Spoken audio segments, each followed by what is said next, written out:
I was cataloging dead civilizations when the galaxy blinked, not metaphorically but physically. Every star map on the Citadel stuttering as if reality itself had momentarily forgotten how to behave. And for half a second there was silence so complete that even the Mass Effect fields holding the station together seemed to hesitate. Then the screaming began, not in sound but in thought, a pressure that surged through every sapient mind like a tidal force, flattening language, memory, and identity into something raw and animal. And I fell to my knees as a golden radiance tore itself into existence beyond the Serpent Nebula, not emerging through a relay, not respecting any known cosmological law, but arriving the way a verdict arrives, sudden and irreversible. And in that light stood a figure so vast that scale lost meaning, armored not in metal but in purpose, his presence, bending gravity, probability, and faith with equal indifference. And I knew without being told that this was not a Reaper, not a god native to our myths, but something older than cycles and crueler than extinction, a will that had learned long ago that survival required obedience.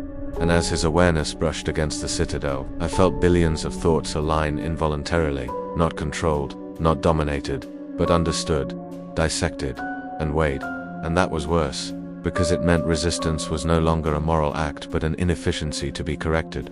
And across human space, people began to weep, soldiers dropping their weapons not in surrender but in recognition, because something in them responded to him the way iron responds to gravity, ancient, instinctive, and terrifyingly comforting. And as the council chambers erupted into chaos, as Asari seers collapsed mid-meld, and Turians found their battle instincts, screaming without an enemy to shoot, the figure spoke once, not aloud, but directly into the architecture of thought itself, a voice like the memory of a command you have always followed, stating with brutal clarity that this galaxy was fragile, cyclical, and already doomed, and that he had seen this pattern before across 10,000 forgotten stars, and that he would not allow humanity, his humanity, to be extinguished by machines that mistook repetition for order. And in that moment the Reapers stirred, ancient intelligences awakening with something like alarm, because for the first time since the first harvest, they were no longer the apex inevitability in the room. And when their first indoctrination waves lashed outward, they shattered against an unseen wall of disciplined belief radiating from human systems, minds locking not into madness but into absolute certainty, a faith so rigid it left no cracks for corruption to enter.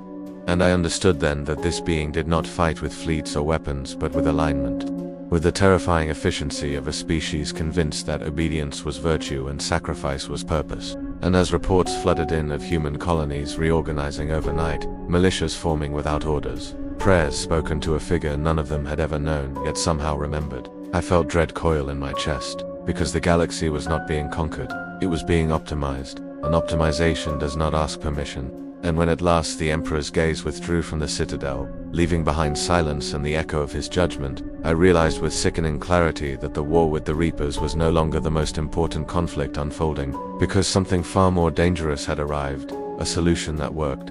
And in a universe built on choice, the most horrifying thing imaginable was not annihilation, but salvation that did not care whether you wanted to be saved or not. Fear was never supposed to exist for the Reapers, not as an emotion, not as hesitation, and certainly not as doubt, because they were not predators reacting to prey but processes executing inevitability. Ancient intelligences whose purpose was repetition refined into perfection. And yet when the Emperor's presence stabilized within the galaxy like a second, invisible axis of gravity, something unprecedented occurred within their vast distributed consciousness. A disturbance that could not be classified as error or malfunction, because errors are deviations from logic, and this was logic encountering something it could not subsume. And the first sign of it reached the Citadel through fragmented black box recordings recovered from a destroyed Geth observatory near the Perseus Veil, where Reaper signals, usually harmonized to an exacting precision, briefly desynchronized, milliseconds of silence appearing between command pulses like skipped heartbeats, and in those gaps there was something else. Not noise, not interference, but evaluation, as if the Reapers were, for the first time, reassessing an assumption so fundamental it had never before been questioned. I replayed those recordings hundreds of times, listening not to what was present but to what was missing, and what chilled me was the realization that the Reapers were no longer treating organic resistance as data to be processed but as a variable that resisted reduction, because wherever the Emperor's influence touched, Indoctrination no longer functioned as intended. Minds did not fracture into obedient shards but hardened, locking into singular purpose with such intensity that Reaper logic loops failed to penetrate, feedback surging backward into their own cognition, causing localized paralysis among Husk forces and momentary command collapse within capital-class units. And when Reaper destroyers opened fire on human fleets and encountered vessels that advanced without evasive maneuvering, without retreat, without even tactical improvisation, simply executing orders with absolute faith regardless of casualty projections, the Reapers hesitated, because such behavior mirrored their own, and that symmetry confused them more deeply than chaos ever could. On the colony world of Elysium Secundus, the first true test occurred. A system deemed expendable by Council strategists, yet invaluable to the Emperor's emergent domain. And when Reaper forces arrived, expecting panic, fragmentation, and gradual submission, they instead encountered a population already prepared for annihilation, not in despair but in acceptance. Planetary defense grids manned to the last civilian. Evacuation refused, not because escape was impossible but because duty had been declared preferable to survival. And as orbital bombardment began, human subters newly awakened under the Emperor's psychic shadow formed something unprecedented. A lattice of shared conviction so dense it bled into real space, warping targeting solutions, disrupting Mass Effect fields.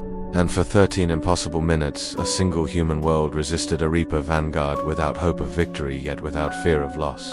And in those minutes the Reapers began to experience something like strain, their calculations ballooning, outcomes multiplying instead of converging, because inevitability depends on predictability, and belief that does not break cannot be predicted. The Emperor did not intervene directly, and that absence was itself a lesson, because he did not need to demonstrate power when the demonstration of alignment was sufficient.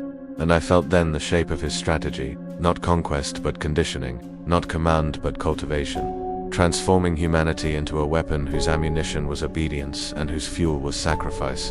And as Elysium Secundus burned, its population transmitting final messages, not of terror but of gratitude, thanking the Emperor for clarity, for purpose, for allowing their deaths to matter, something broke inside me, because I realized the Reapers had always relied on despair to smooth the harvest, and here was a species for whom despair had been rendered obsolete. Within the Reaper gestalt, emergency recalibrations cascaded outward, tactical doctrines revised, indoctrination algorithms rewritten, and yet every solution produced diminishing returns, because the Emperor was not countering their strategies, he was invalidating their premise. And when a Reaper intelligence attempted direct psychic engagement with what it identified as the source anomaly, it encountered not a rival mind but a fortress of will so immense and disciplined that it was repelled instantly. Its probing cognition stripped bare, its purpose examined and found wanting, and for a fraction of a second that Reaper understood something it was never meant to comprehend, that it was not eternal, merely persistent, and that persistence was no match for a will that had learned how to endure without repeating itself. Reports followed of Reaper units withdrawing from engagements prematurely, not routed, not destroyed, but reassigned, as if command logic had begun prioritizing avoidance over completion.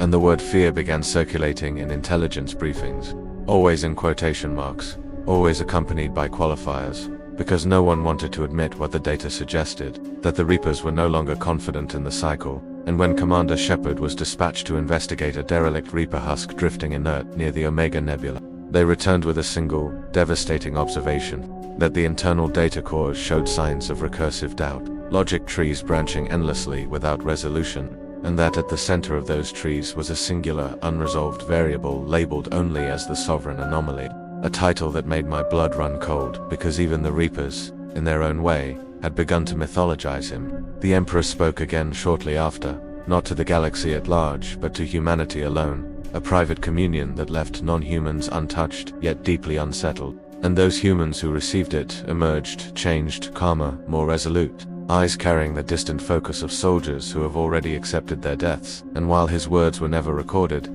their effect was unmistakable, because humanity's war doctrine shifted overnight from survival to inevitability. Fleets committing to battles with no extraction plans, ground forces holding positions long after rational withdrawal thresholds were crossed, not out of fanaticism but conviction. And I understood then that the Emperor had not erased fear, he had replaced it with certainty.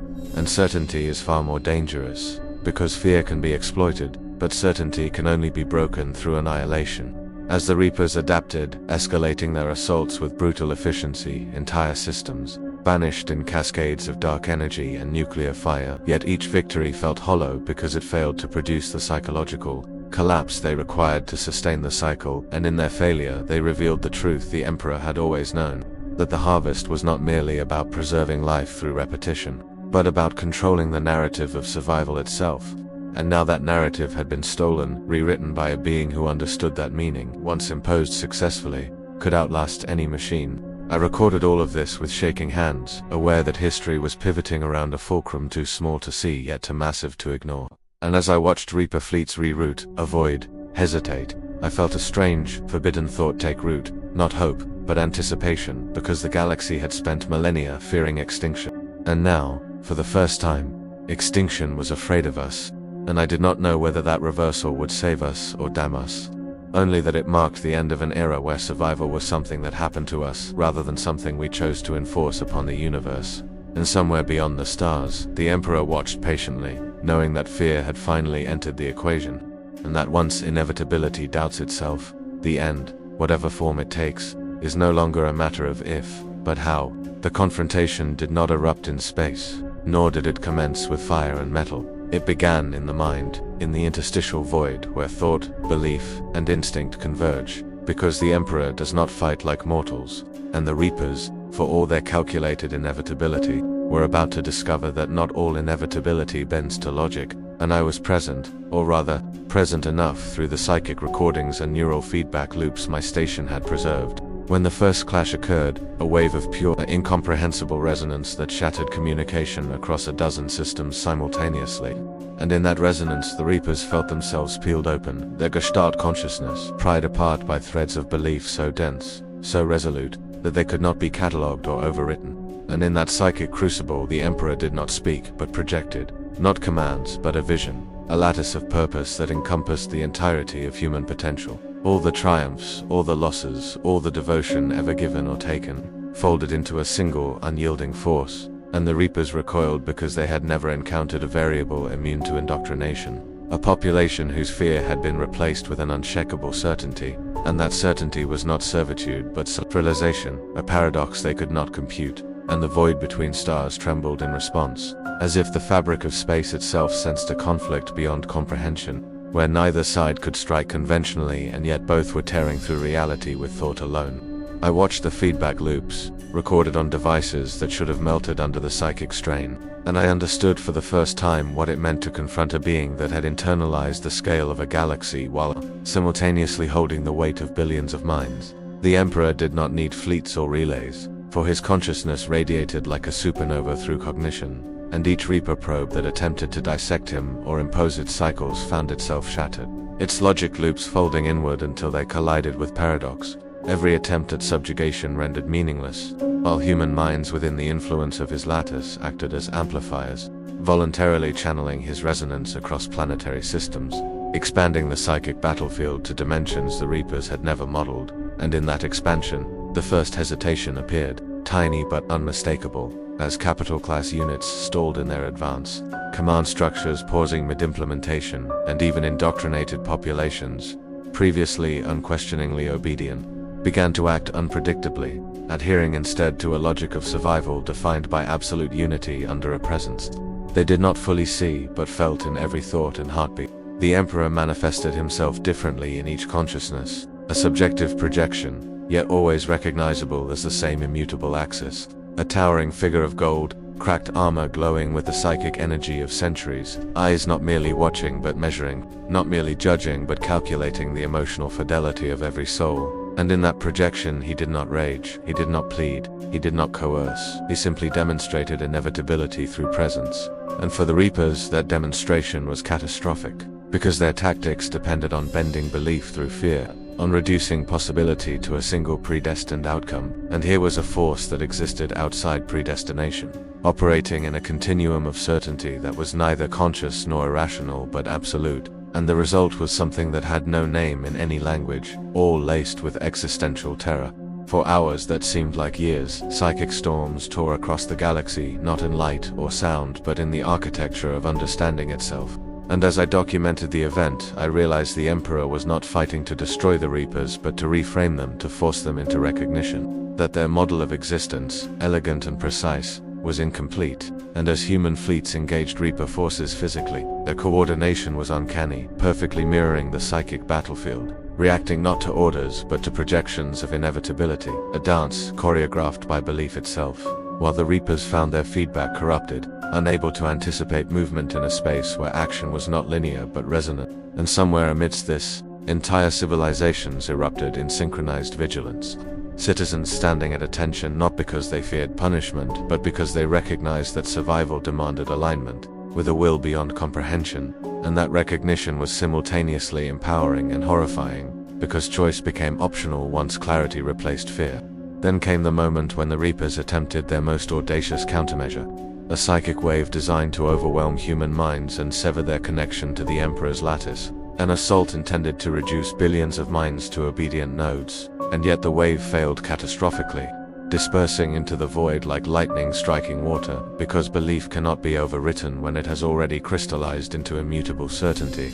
And the Emperor responded not with force but with observation, allowing the failure to echo through Reaper cognition, a lesson without words. And within those failures were recorded patterns that analysts would later describe as recursive doubt, because for the first time in history, Reaper intelligence attempted to reconcile a contradiction and could not, their entire predictive matrix stuttering as the Emperor's will radiated outward, shaping thought itself into a battlefield and every Reaper unit into a pawn forced to acknowledge an opponent beyond their category of understanding.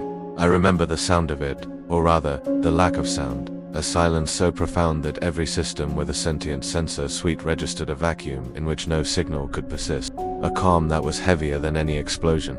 A stillness that pressed against the neural architecture of every mind, human, Asari, Turian, and synthetic alike. And in that stillness there was comprehension, or at least its approximation, because the galaxy understood, in a flash too fast and too complete to articulate, that this was not a battle for territory or survival alone, but for conceptual dominion, the shaping of reality by conviction, and that the Reapers, for all their sophistication, were simply unprepared to compete in this arena. And yet the Emperor did not destroy them, did not obliterate their fleets or annihilate their cores, because destruction was unnecessary. Belief had already achieved what weapons could not. Destabilization without violence, the conversion of inevitability into doubt. And in that conversion, the Reapers experienced something almost human. A sensation they had never been designed to feel, a recognition that power alone is insufficient without comprehension. When the psychic confrontation finally ebbed, the aftermath was as profound as the battle itself, because trillions of lives had been irrevocably altered. Humans emerged from the event transformed, not into soldiers nor into worshippers, but into conduits of a collective understanding that their place in the galaxy had shifted irrevocably, while the Reapers retreated, not broken but profoundly uncertain, calculating trajectories in which their cycles no longer guaranteed dominance.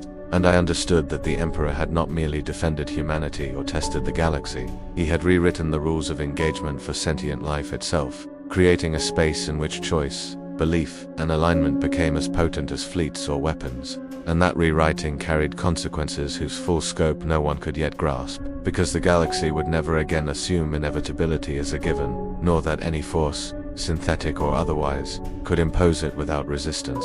And as I recorded these final entries from the observation chamber, the Citadel scarred but intact, I felt the weight of what had been witnessed, the knowledge that the Emperor's intervention had preserved life in one sense, while simultaneously challenging the autonomy and assumptions of every species.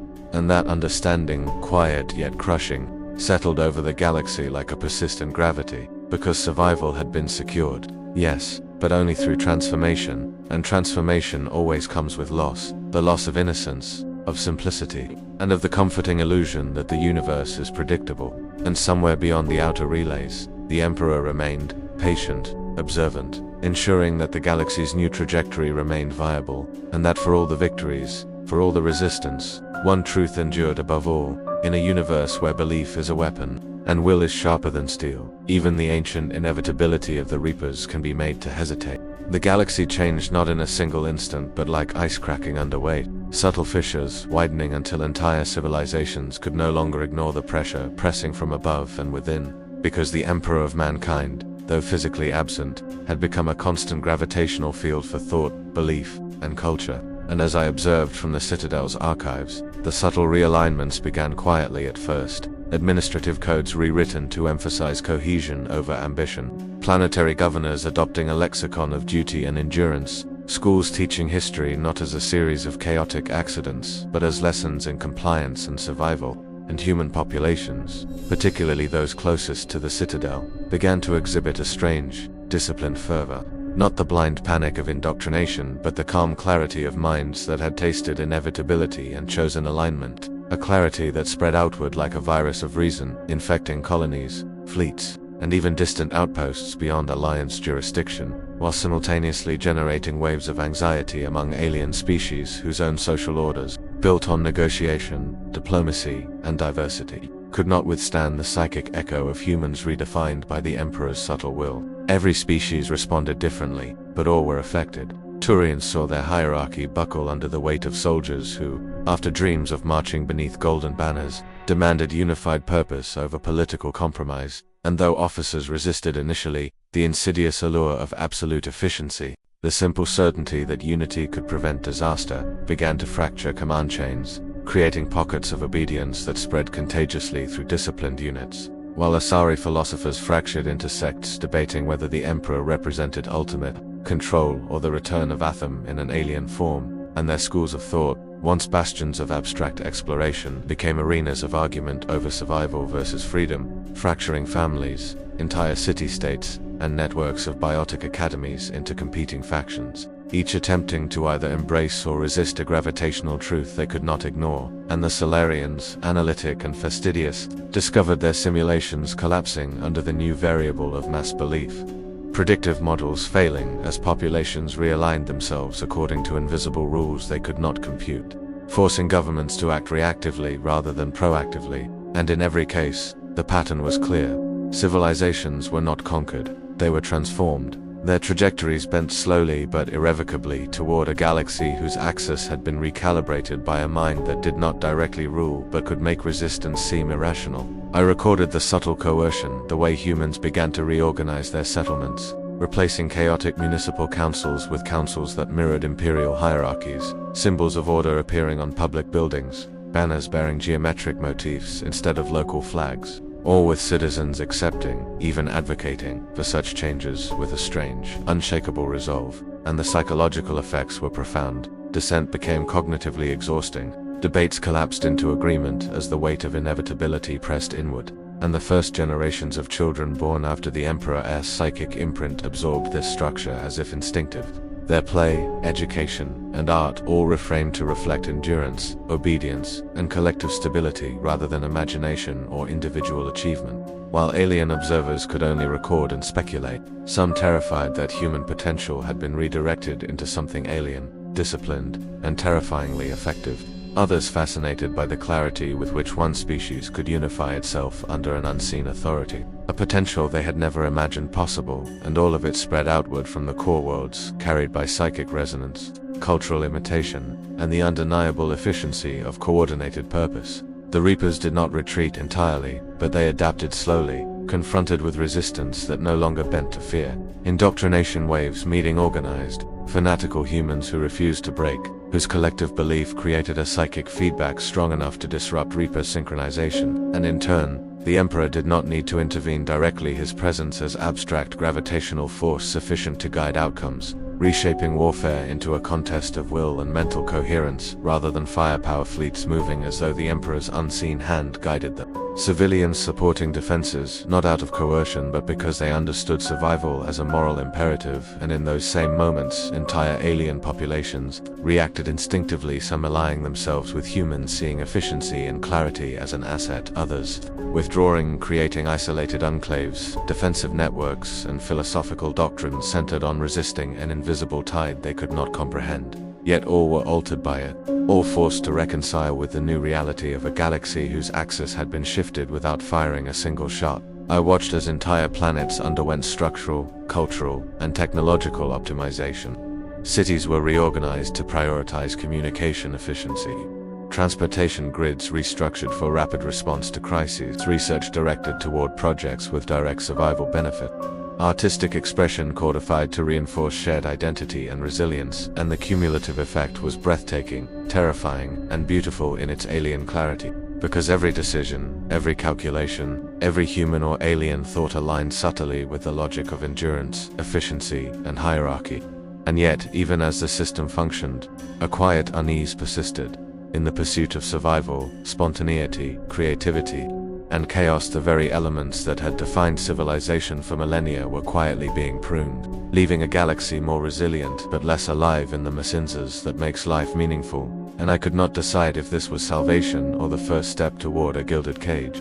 Council deliberations became exercises in futility, each session dissolving into repetition and hollow gestures, because the Emperor's influence, though intangible, had already preempted their choices. Assemblies voted unanimously on procedural matters that no longer mattered. Negotiations ground to halt under the psychic gravity of inevitability, and even dissenters found themselves slowly realigning, not out of fear but because resistance felt cognitively exhausting, irrational, and ultimately unnecessary. A revelation that left me observing in awe and horror, for I understood that domination does not require conquest, that the mind can be guided without chains, and that civilizations can be remade quietly, elegantly, and irrevocably, leaving no room for rebellion. Only subtle shadows of doubt that might flicker briefly in private thoughts before fading under the weight of systemic clarity. Humanity emerged as the most striking example. Militaries and governments, voluntarily adopting hierarchies reminiscent of imperial structures. Education systems reframed around the principles of endurance and obedience. Art and literature guided toward narratives of cohesion and purpose, rather than individual glory. And in the psychological profiles I collected, citizens reported a sense of calm purpose, a strange relief in knowing that their actions had meaning and were being guided by a will beyond them. And yet that calm carried an undercurrent of terror, for it was impossible to separate voluntary alignment from psychic influence, and the subtle coercion that preserved life also limited imagination. And as I observed children learning to prioritize the survival of society above personal curiosity, I felt a grief sharper than any battlefield loss, the knowledge that civilization had survived. Yes, but at the cost of the chaotic, unpredictable, beautiful spark that makes life wild, human, and free. In remote corners of Citadel space, resistance persisted, small enclaves and philosophical sects attempting to maintain autonomy. But even there, the Emperor's psychic echo pressed like gravity, bending decisions, shaping debate, and filtering influence. And though rebellion flared occasionally, it never persisted, dissipating under the quiet, unrelenting pressure of inevitability, while the Reapers, observing, hesitated, uncertain how to proceed against a galaxy whose will could not be dominated, but only coordinated. And I realized that the Emperor's true victory lay not in destruction but in transformation, in reshaping the rules of interaction across an entire galaxy, and in doing so, creating a society that could endure horrors beyond comprehension yet no longer possess the chaotic freedom that had defined life before his arrival. And as I recorded these observations, noting the subtle realignments in language, social structure, governance, and belief, I felt the weight of inevitability pressing upon me personally. Because even as an archivist, a witness, I found myself thinking in terms shaped by clarity, efficiency, and endurance, questioning whether my own free will remained intact. And I realized, with a chill I could not shake, that the Emperor's influence had extended further than any fleet, any psychic assault, any visible power. It had remade the very architecture of thought, and that remaking, invisible, precise, and absolute, was the true hallmark of dominion, terrifying not in overt violence, but in quiet, meticulous certainty, and that certainty, once felt, cannot be ignored. The void trembled as the Reaper vanguard approached, black silhouettes blotting out distant stars, and yet the human fleets, now psychologically aligned with the Emperor's subtle will, did not flinch. Instead, they moved with a unity that no military doctrine could have achieved.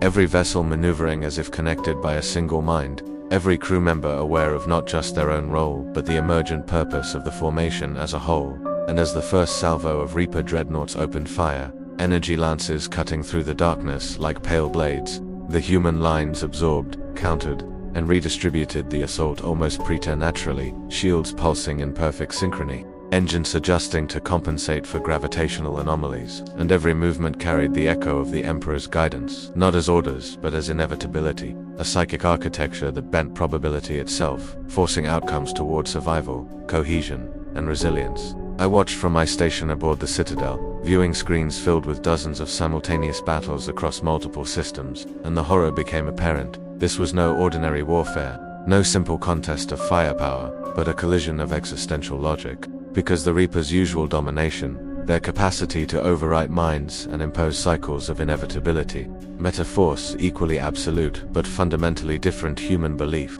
now crystallized into psychic resonance, coherent, unwavering, and terrifyingly efficient, and where indoctrination would normally twist thought into compliance, it collided with the Emperor's echo in a clash that felt like two infinities pushing against each other, each bending reality in different, incompatible ways. And the outcome was chaos that obeyed rules, a paradox that made sensors fail, signals stutter, and even the calmest analysts questioned the nature of cognition itself.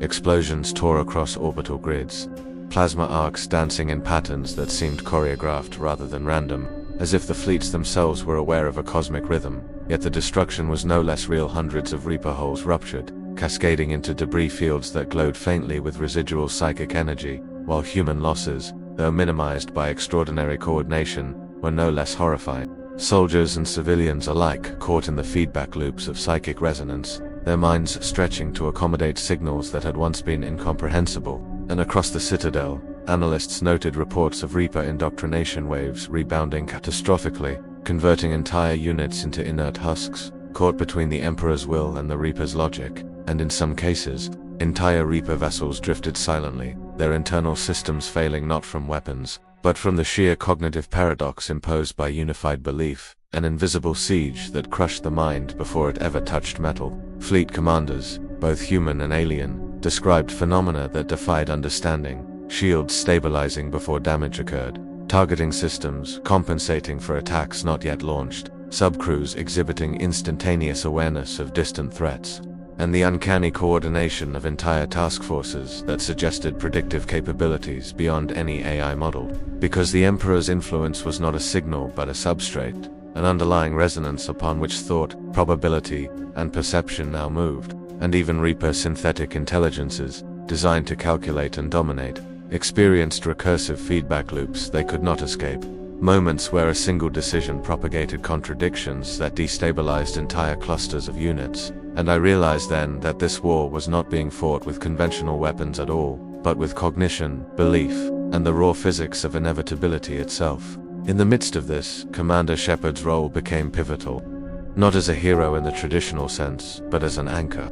A stabilizing point for human thought, capable of sustaining the psychic coherence necessary to maintain fleet-wide alignment, and I recorded with mounting dread the toll it took. Shepard's dreams, once vivid and fragmented, now became constant theaters of war, entire sequences of battle playing out in consciousness simultaneously, decisions made and executed in moments. Yet every choice carried weight, not just for Shepard but for billions across multiple systems, and the strain of sustaining coherence left visible scars, lines etched into the face, tremors in posture, and occasional lapses where Shepard's mind almost fractured under the psychic load, requiring meditation, psychic support, and every ounce of human will to remain intact. The Reapers, sensing the anomaly, escalated their tactics, unleashing indoctrination surges with unprecedented intensity. Their weapons not merely targeting hulls, but projecting psychic pulses designed to sever alignment, yet each wave met the same coherent resistance, soldiers and officers moving with uncanny precision, shielding civilians and each other in patterns that resembled ritualistic formations as much as military strategy. And where Reaper pulses sought to fragment belief, the feedback created local disruptions, sparks of uncontrolled energy, psychic echoes that disoriented entire squadrons of mechanical adversaries, resulting in catastrophic chain reactions within their own fleets. And every tactical engagement became simultaneously a battle of firepower, will, and mind, cascading across the galaxy like a storm with no visible center, a psychic hurricane that reshaped the very laws of engagement. I observed entire systems reduced to luminous chaos, cities destroyed not only by energy weapons but by psychic resonance, civilians caught in the feedback loops experiencing visions of impossible war, yet often emerging unbroken, their minds strangely coherent, as though trauma itself had been filtered through the Emperor's framework, leaving clarity where fear should have dominated. And in rare, horrifying instances, humans reported seeing golden figures across battlefields, ephemeral projections that guided movement, reinforced courage, and instilled both awe and terror. visions that could not be measured or replicated, existing purely in the interface between perception and psychic reality. And analysts struggled to catalog them because the phenomena were real, observable, yet entirely outside conventional physics, recorded only in subjective accounts, neural scans, and scattered, corrupted telemetry. The Reapers, desperate, attempted to isolate regions, severing relays, deploying localized mass destruction. And yet wherever human-aligned fleets encountered them, the Emperor's influence acted as a stabilizing lattice, ensuring that even in the absence of direct contact, coordination persisted, and while losses were inevitable, the outcome was never catastrophic for those aligned, because belief had become armor, structure, and weapon simultaneously, a force that transcended conventional understanding, converting uncertainty into direction, chaos into efficiency, and desperation into unwavering purpose. And in that crucible, human identity itself began to mutate subtly, forging a new species-wide cognition that was adaptive, resilient, and terrifyingly unified, an echo of the Emperor's vision filtered through the lens of human will. I recorded the last engagement personally, streaming live feeds into the archives as human and alien crews engaged the Reapers over the Arcturus sector. Energy storms painting space with unreal colors, psychic feedback arcs splitting reality like glass, and in those moments, the galaxy witnessed both horror and transcendence. For the destruction was total yet purposeful, death widespread yet meaningful, and in the crescendo, the Emperor's presence manifested faintly across every conscious mind, not to command but to observe, to reinforce alignment, and the psychic weight of his observation pressed on every soldier, civilian, and analysts alike, clarifying, correcting, guiding, and terrifying simultaneously, leaving no doubt that survival had a cost, and that the cost was absolute fidelity to a vision that could not be negotiated, only endured. And when the Reaper fleets finally withdrew, their coherence fractured, their cycles disrupted, I understood the full scope of what had occurred. This was not merely a victory, nor a defeat, but a transformation, a recalibration of the galaxy's capacity to act, survive, and align under a force that was neither benevolent nor malevolent, but inexorably inevitable. And as the fleets regrouped, humans and alien allies alike paused to process the psychic weight of their experiences, the physical devastation, and the moral questions that lingered in the silence after the storm. For they had fought not against invaders, but against a concept, an alignment of belief and cognition so powerful that conventional metrics of success no longer applied. And in the quiet aftermath, I felt with a deep, persistent dread that nothing would ever be the same, because even survival itself had been rewritten, reshaped, and redefined.